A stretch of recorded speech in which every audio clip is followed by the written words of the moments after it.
फुल्लां वांगू प्यारे हो तो शहद वांगू मिठे हो। सजनों ते मित्रों, आ जरा वीडियो वेखो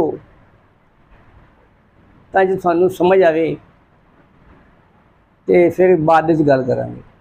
लेकिन सर मैं अल्लाह को हाजिर नाजिर जानकर बतौर एक गुनाहगार मुसलमान के खुदा की कसम ये कहता हूं, इस ऐवान में चारों तरफ सरकार मदीना सल्लल्लाहु अलैहि वसल्लम के दुरूद लिखा हुआ है, कुरानी आयात लिखी हुई हैं।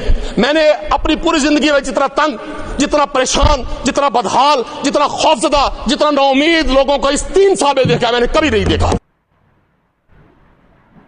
साडा वतनी अजीज दे विच तरक्की दी उड़ान वध रही है तो जरा फिर आ वेखो, शायद थोड़ी अकल दे विच गल आ जाए।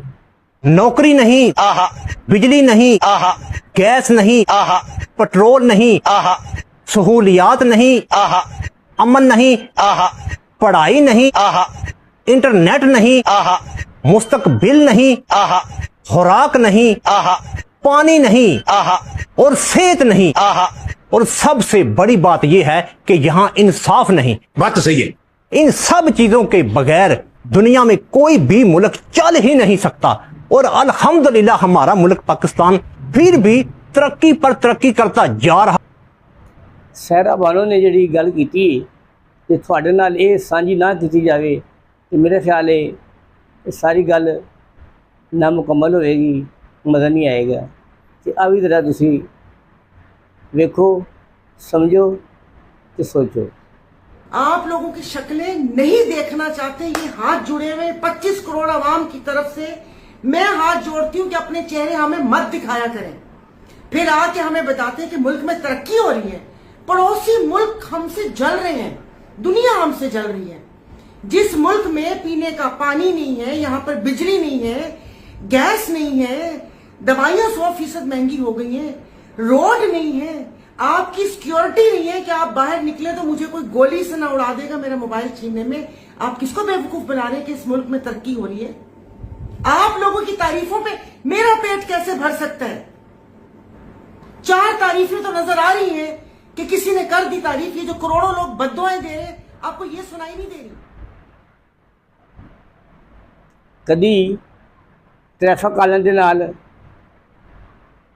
मोटरसाइकिल सवारां दी हाथापाई, कदी पीरा फोर्स ते कारपोरेशन वालों के नाल रेहड़ी छाबड़ी वालों की लड़ाई, AC की क्यादत दे विच कदी रेहड़ियां तोड़ियां जा रही ने, कदी रेहड़ी छाबड़ियों का समान उठाया जा रहा है।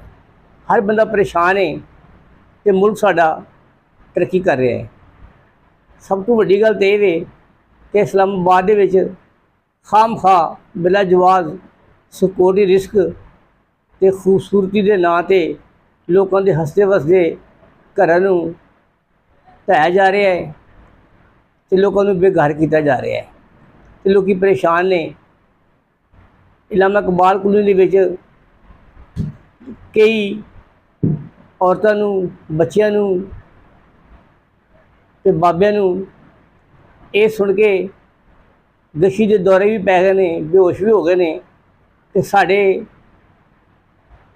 उम्र की जमा शुदा पूंजी नाल असीं घर बनाया सी ते अज इंतजामिया खाम खा ढाट रवैया करके सानू बेदखल करन ते तुली हुई है।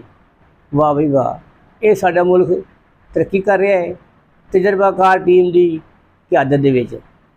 जे इहो जी तजर्बाकार टीम रही तो मेरा ख्याल है साडा फिर खुदा हाफिज़ है। जिदा वो गाना है ना, ये घर मेरा गुलशन है, गुलशन का खुदा हाफिज़। अल्लाह ताला इन्हें तू बचावे, थानू भी तो सानू भी। जीवे जीवे पाकिस्तान, जीवे सोना देश पंजाब।